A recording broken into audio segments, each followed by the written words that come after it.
Victor Kook, K-U-C, Cook. Hi, Victor.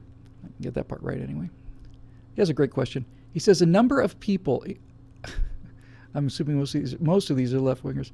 He says a number of people, including Neil deGrasse Tyson, are proposing a virtual country called Rationalia. Do you think such a place would have more or less freedom than the U.S.? Back in 2005 or 6 or 7, somewhere in there, I wanted to have an online community called Ejectia. I didn't come up with the name, but it was all the eject regulars. There may be some of them here still watching. And it was going to be just a website, and the website would allow you to have, like, there'd be a library where people could contribute, be like a wiki article but on useful things. Here's how you clean a shotgun. Here's how you prepare, wild turkey. Here are roots that you can eat out in the woods. Here's how you wire an electrical box in your house. All this stuff. And then, we'd have all these interactions in chat rooms and all this other jazz. And I had this beautiful city rendered up on the top of mountains up in the clouds. And I loved it. It looked great. It was a fun idea. The idea of a virtual country is not ridiculous, but the idea of a virtual country called Rationalia, headed by people like Neil deGrasse Tyson, is fully hysterical. It's absolutely hysterical. Again, it comes back to this Island 120 idea. Neil deGrasse Tyson is as much of a scientist as Bill Nye is, which is to say, not much. Tyson, had all kinds of problems with his grades and claimed racism because he didn't pass tests and stuff. And of all the idiotic things that deGrasse Tyson has said not too long ago, he basically said, if you're in an airplane and you lose your engine, you've got a glider. But if you're in a helicopter and you lose the airplane, you've got a brick. So says the brightest man in the history of, certainly on the earth today in America. Neil deGrasse Tyson is so stupid he doesn't have any idea about auto rotation. He doesn't, which is fine. It's okay. You don't have to know everything about everything. But to confidently state that that this is the case is a sign of his stupidity. And that's really the word for it. And I see this all the time. I see it all the time. I see it in all of these guys like Jimmy Kimmel, and Kimmel's not, actually I like Jimmy Kimmel, Bill Maher and all these other people. They're just so sure how smart they are.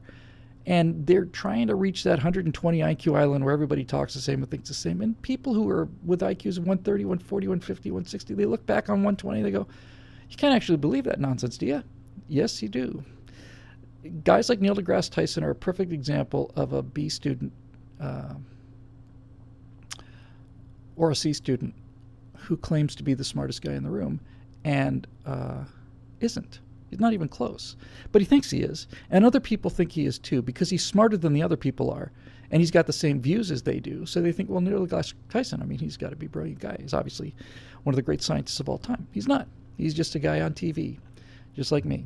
And I have heard Neil deGrasse Tyson speak about a number of things, and I'm quite sure I'm better educated than Neil deGrasse Tyson is, and I'm quite sure that I am more capable of reasonable argument than Neil deGrasse Tyson is. I may know more astronomy than Neil deGrasse Tyson does. I'm not sure about that, but I wouldn't be surprised.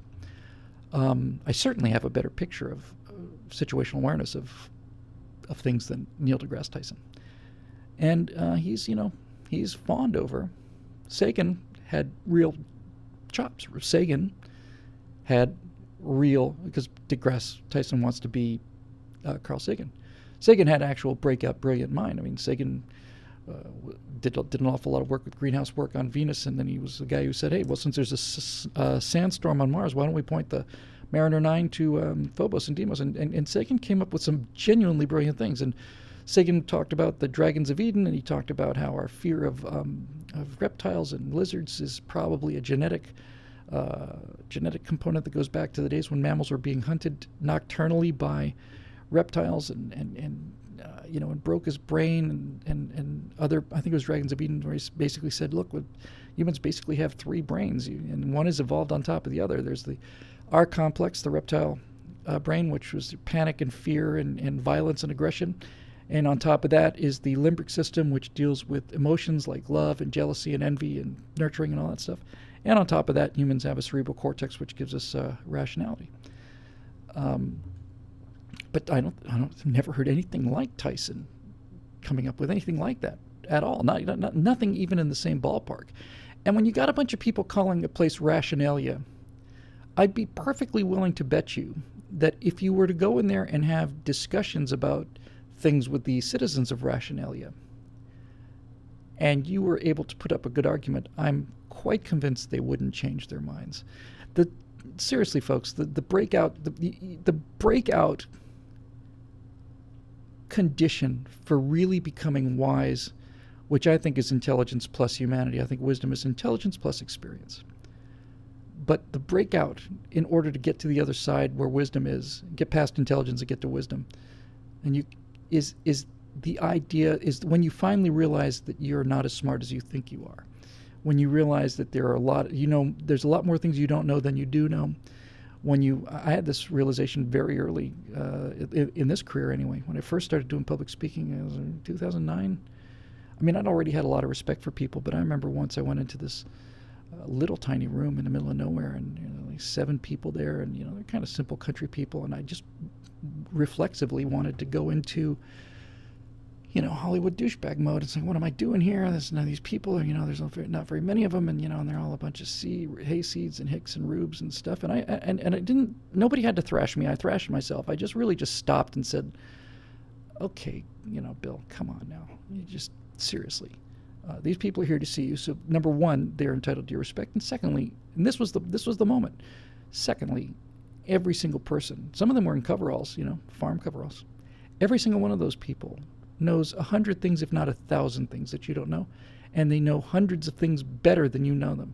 They know how to do things that you don't know how to do at all, and they have qualities which you do not have, would like to have, and never will have, because you don't have the discipline and you don't have the work ethic or whatever.